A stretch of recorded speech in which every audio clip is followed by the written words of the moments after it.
If your air conditioner can heat at all, switching it over to heat is one button. You press the button marked Mode on the remote until a little sun shows up on the screen. You set the temperature higher than the room, and that is genuinely the whole job. But you probably did not search this because the button was hard to find. You searched it because you pressed it and cold air came out, or there was no sun anywhere on that remote, and now you cannot tell whether you are doing it wrong or the unit is broken. So let me settle both, because the real answer surprises most people. To make sense of what it does next, you need one thing about how it heats. An air conditioner that can heat is a heat pump, and it does not burn fuel or make heat the way a furnace does. It reaches out and pulls heat from the cold air outside and carries it indoors. In July, that same box takes the heat from inside your house and dumps it outside. In January, it runs that job in the other direction. So the strange stuff coming up, the cold blast at the start, the pauses, the steam rolling off the unit outside, is that flip in action, not a failure. Before you touch anything else, do one quick check, because this is where people waste the most time. Not every air conditioner can heat. Look at your remote and press Mode and watch the little pictures cycle past. The snowflake stands for cooling, and the water drop is the dry or dehumidify setting. A plain fan symbol just runs the fan with no heating or cooling at all. The one you want is the sun, and on a few remotes it shows up as a small flame instead. If you press Mode over and over and a sun never appears, you almost certainly have a cooling-only unit, and no amount of button pressing will get heat out of it because the parts that would do it were never built in. You can confirm it on the spec sticker on the indoor unit or in the manual, which lists a heating rating only if the thing can actually heat. There is one exception worth knowing about. If your remote used to have a heat setting and the sun just disappeared, usually right after you change the batteries, that is the remote glitching, not the unit dying. Pull the batteries out for a minute or press the little reset hole with a pin, and the heat setting usually comes right back. Say you have got the sun on the screen. Now set your temperature above the current room temperature. This is the quiet one that stalls people. In heat mode, the unit runs until the room reaches the number you picked, and then it eases off. Set it at or below where the room already sits, and it has no reason to make heat, so it just does nothing, and you assume it is dead. Nudge it a few degrees above the room. Somewhere around 68 to 70 is a sensible target, and you have given it a reason to run. Leave the fan on auto. Higher fan speeds push more air, but that air feels cooler coming out of the vent, so auto is the right pick for heating. One setting to skip though is the auto mode itself, the one shown as an A or a little triangle, which is a different thing from auto fan. That mode lets the unit decide on its own whether to heat or cool, and on a sunny afternoon a bit of warmth through the window can fool it into blowing cold air when you want it heat. Just choose heat yourself and set your number, and you never have to wonder what it is thinking. Now give it a few minutes before you judge it, because the very first thing a heat pump does in heat mode is make you wait. When it starts up, the coil inside is still cold, and the unit would rather sit quiet than blow that cold air across the room at you, so it keeps the fan idle until the coil heats up. On a cold day, that can run 3 to 10 minutes of what looks like nothing happening. Then the vents come alive and the warm air rolls in. It was working the entire time. It just refused to hand you a cold draft on the way there. There is a version of this that plays out online constantly.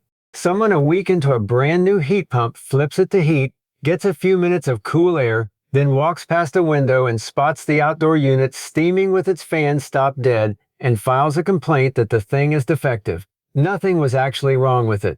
That owner was watching two completely normal events happen back to back and counting both against a unit that was running fine. That steam is the second normal thing, and here's what actually causes it. In cold, damp weather, frost builds up on the outdoor coil, and a frosted coil cannot pull heat out of the air, so the unit sends a shot of hot gas back out to that coil to melt the frost off, which for a few minutes means it runs in reverse, as a cooler. During that stretch, the outdoor fan quits, the box gives off steam and a hiss, and your indoor air turns cool again. It lasts 5 to 15 minutes, and when it is really cold and wet out, it can repeat as often as every 30 to 90 minutes. Then it swings back to heating like normal. That is a defrost, and skipping it would let the unit ice over solid and choke itself out. The one point the service technicians kept stressing stuck with me.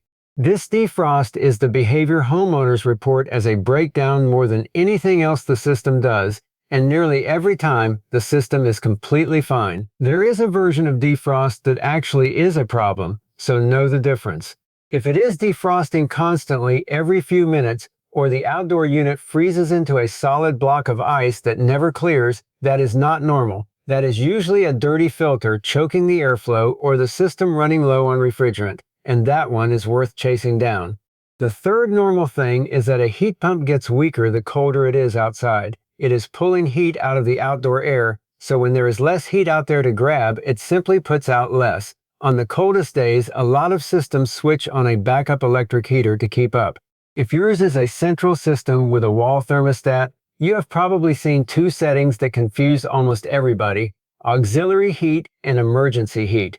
The first one runs on its own, with a thermostat clicking on the electric backup alongside the heat pump whenever it cannot keep up, so you never have to touch it. The second does the opposite. It shuts the heat pump off entirely and runs on those electric coils alone, which cost roughly 3 to 5 times as much, and it is meant only for the days the heat pump has genuinely failed. Honestly, most of the calls that get logged as my heat will not work are not broken units at all. They are the wrong mode selected, a dead remote battery, or somebody watching a completely normal defrost and hitting the panic button. So before you assume the worst, walk back through the simple stuff. One more habit, because heat pumps are fussy about this in a way furnaces are not. Do not crank the thermostat way down overnight and way back up in the morning. A furnace can slam up from a big drop no problem, but a heat pump climbing out of a 10-degree overnight setback will just fire up those expensive backup coils to catch up, and you lose everything you thought you saved. Nudge it 3 to 5 degrees at the most, or honestly just set it and leave it alone. So when is it truly broken? Once you have confirmed the unit can heat, you have got it set to heat above room temperature, you are past that startup delay, and it is not in the middle of a defrost, and it is still blowing cold or barely warm, then yes, something is genuinely wrong, and you start with the cheap and obvious before the expensive and rare. Look outside first for snow, leaves, or a cover sitting on the outdoor unit, and check that its breaker has not tripped. Then clean or swap the filter, which costs nothing and is a real cause of weak heat. If all of that is clear and it still will not heat, the likely culprit is a stuck reversing valve, the part that flips the unit between cooling and heating, which when it jams gives you exactly this: an air conditioner that cools fine and flatly refuses to heat. The other is low refrigerant, and since the system is sealed, low means a leak somewhere rather than something you top off. Both of those are a technician's job, not a setting you fix from the couch. So the takeaway here is not really a list of buttons. It is that a heat pump in heat mode spends its first few minutes warming up, stops now and then to shed its own ice, and leans on backup heat when it turns brutal outside, and not one of those things is the unit letting you down. Telling which of them you are looking at is the whole difference between booking a service call and just waiting 90 seconds for the warm air. If your real trouble turns out to be the remote, a lost one, or one that has gone dead on you, replacement remotes and fresh batteries to test yours are linked down below.